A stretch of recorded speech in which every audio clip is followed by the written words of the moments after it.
Assalamualaikum warahmatullahi wabarakatuh. Apa kabar siswa-siswa santri-santri Faza? Semoga tetap diberi kesehatan dan lindungan dari Allah Subhanahu wa taala.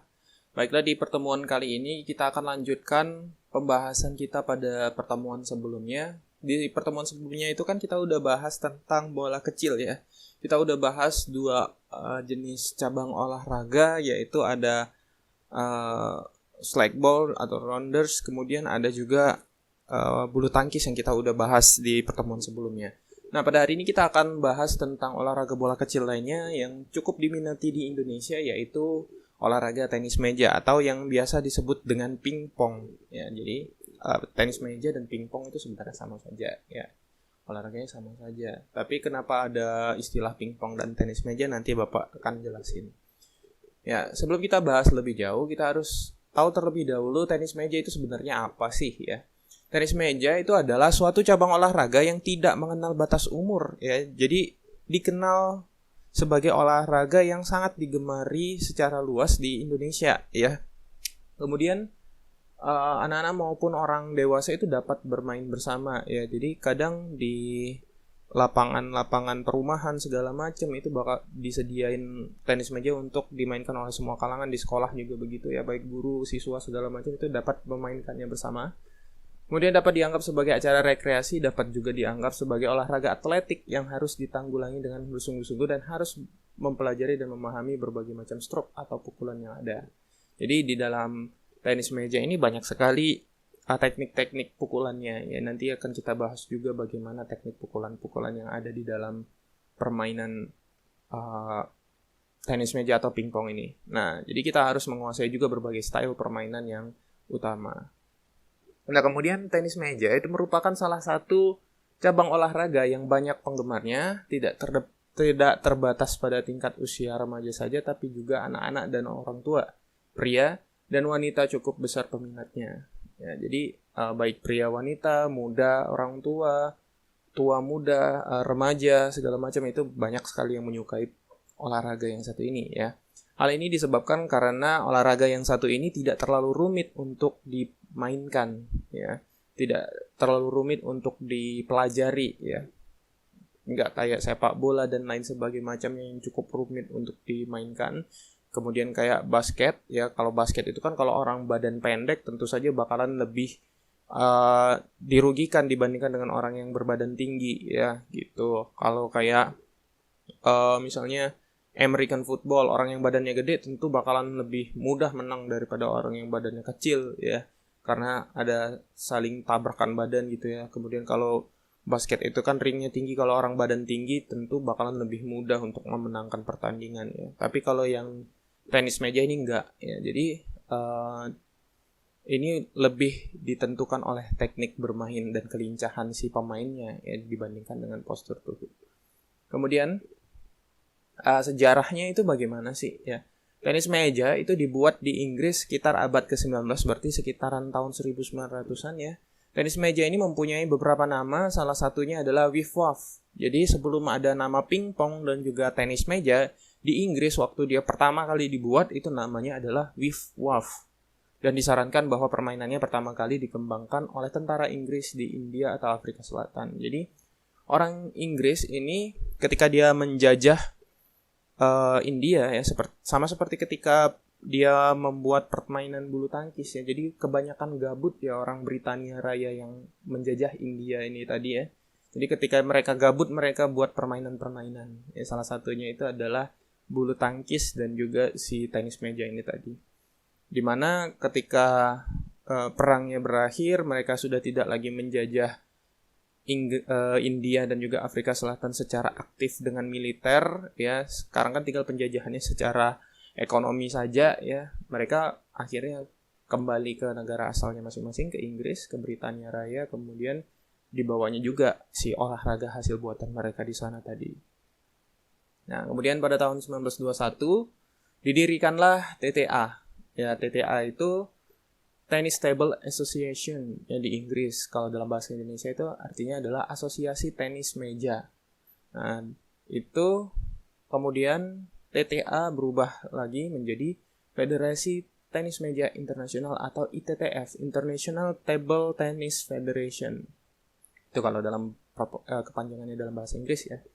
Itu terjadi pada tahun 1926. Kemudian London, Inggris sendiri ya, kan tadi permainannya dibuat oleh orang-orang Inggris ya. Jadi si London itu sebagai negara yang membuat permainannya itu menjadi tuan rumah kejuaraan dunia resmi pertama pada 1926 itu sendiri. Kemudian tahun 1933 Asosiasi Tenis Meja Amerika Serikat, sekarang disebut Tenis Meja Amerika, dibentuk. Jadi kalau di Inggris yang internasionalnya itu tahun 1926, kalau di Amerika itu pada tahun 1933. Kemudian bagaimana dengan di Indonesia sendiri? Nah, di Indonesia sendiri nanti ya agak belakangan. Nah, kemudian tadi kan awalnya namanya adalah WIFWAF ya. Nah, dari mana nama pingpong itu sendiri muncul ya? Nama pingpong itu digunakan hampir semua negara sebelum perusahaan Inggris James Jacks and Son Limited menjadikannya merek dagang pada tahun 1901. Nama pingpong kemudian lebih digunakan untuk permainan yang dimainkan peralatan Jacks, dengan perusahaan lain menyebutnya tenis meja. Jadi dulu orang itu awal-awalnya nih ya, mereka menyebut permainan tenis meja ini sebagai permainan WIFWAF. Kemudian ada nama lainnya, yaitu nama lainnya pingpong. Nah, sebelumnya itu semua orang sepakat untuk menyebut permainan itu pingpong. Tapi karena ada suatu perusahaan yang mengeluarkan alat-alat permainannya, mejanya, batnya, bolanya, dan lain sebagainya macam, dan juga netnya, dan mereka menjadikan pingpong sebagai merek dagang, sama kayak misalnya perusahaannya namanya Asus ya, kemudian mereka membuat sebuah brand ya yang dinamakan dengan pingpong ya. Jadi perusahaannya Asus, pingpong itu nama HP-nya misalnya ya. Nah, sehingga orang lain tidak bisa pakai nama pingpong itu tadi ya. Kalau misalnya lagi perusahaannya Xiaomi ngeluarin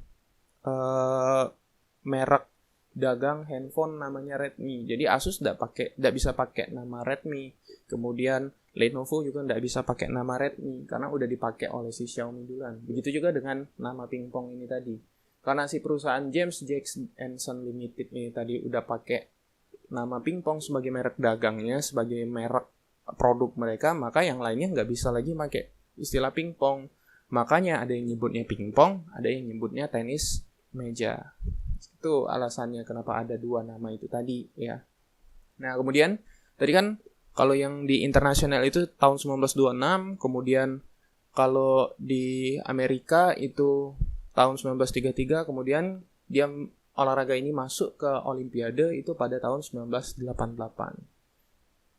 Nah, kalau di Indonesia tadi, kalau di internasional itu kan ada namanya ITTF tadi, ya. Kalau di Indonesia ada namanya PTMSI, Persatuan Tenis Meja Seluruh Indonesia, itu kepanjangannya. Nah, kemudian di dalam permainan tenis meja itu sendiri atau pingpong ini tadi ada 5 teknik dasar dalam permainannya. Yang pertama itu adalah push. Push adalah pukulan backspin pasif yang biasanya digunakan untuk menghadapi servis backspin atau serangan yang tidak menyenangkan. Baik untuk alasan taktik maupun push taktik maupun merupakan cara yang lebih konsisten untuk mengembalikan bola yang dipukul dengan teknik backspin. Backspin itu adalah teknik untuk memukul bola sehingga bolanya itu berputar melawan arah gerakan jam. Ya, kalau jam itu kan berputarnya dari kiri ke kanan ya. Jadi ini dipukul sehingga dia berputar dari kanan ke kiri ya.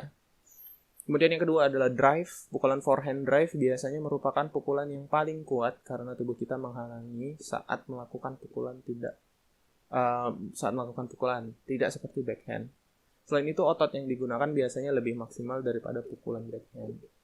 Jadi drive ini pukulan untuk pukulan kencang ya. Kemudian yang ketiga itu ada chop. Kebanyakan pemain menggunakan chop mundur sekitar 2-5 meter dari lapangan permainan dengan mengembalikan bola rendah menggunakan backspin. Kemudian nomor 4, topspin. Apabila pemain memukul bola yang menyebabkan setengah bagian bola berputar menjauh dari pemain, maka pemain tersebut sudah menggunakan topspin. Topspin dilakukan dengan memukul bagian belakang bola dengan pukulan mengarah ke atas. Nah, kalau topspin ini dia berputarnya searah jarum jam, kebalikan dari backspin. Kemudian ada lob. Itu merupakan pukulan bertahan secara total yang digunakan untuk menghadapi smash. Lob yang baik pada dasarnya adalah lob yang tinggi, dapat setinggi 2-4 meter atau lebih di udara. Nah, kemudian perlengkapannya apa saja yang bisa digunakan untuk kalian bisa bermain olahraga ini? Yang pertama itu tentu saja adalah alat pemukul atau bat.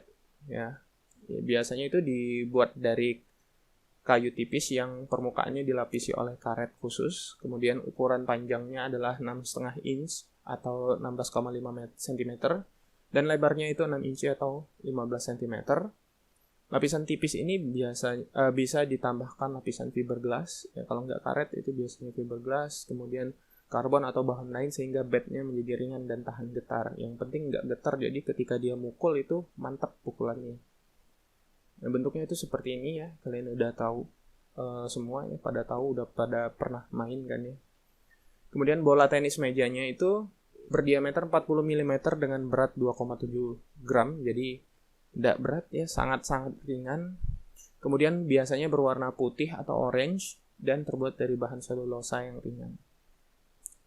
Pada bola tenis meja biasanya ada tanda bintang dari bintang 1 hingga bintang 3. Dan tanda bintang 3 inilah yang menunjukkan kualitas tertinggi dari bola tersebut dan biasanya digunakan dalam turnamen-turnamen resmi. Jadi bola yang murahan itu bintangnya bintang 1 ya. Biasanya itu yang dipakai main di kampung-kampung ya, permainan-permainan biasa. Tapi kalau yang internasional itu pakai yang bintang 3, itu yang harganya lumayan mahal ya. Ini ya, seperti ini bolanya.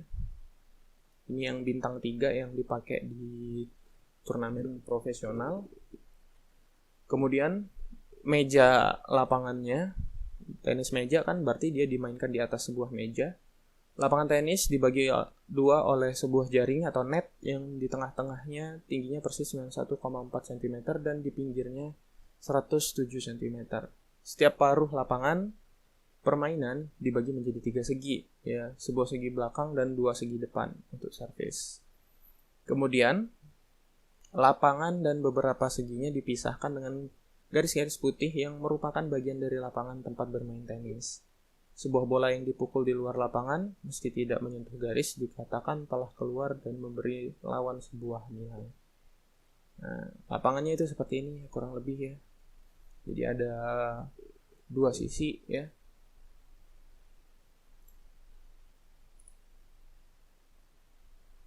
Nah, jadi di sini ini lapangannya dibagi 2 sisi ya. Di tengah-tengahnya ada net, kemudian setiap sisinya ini, setiap paruh lapangannya ini dibagi menjadi beberapa kotak-kotak persegi.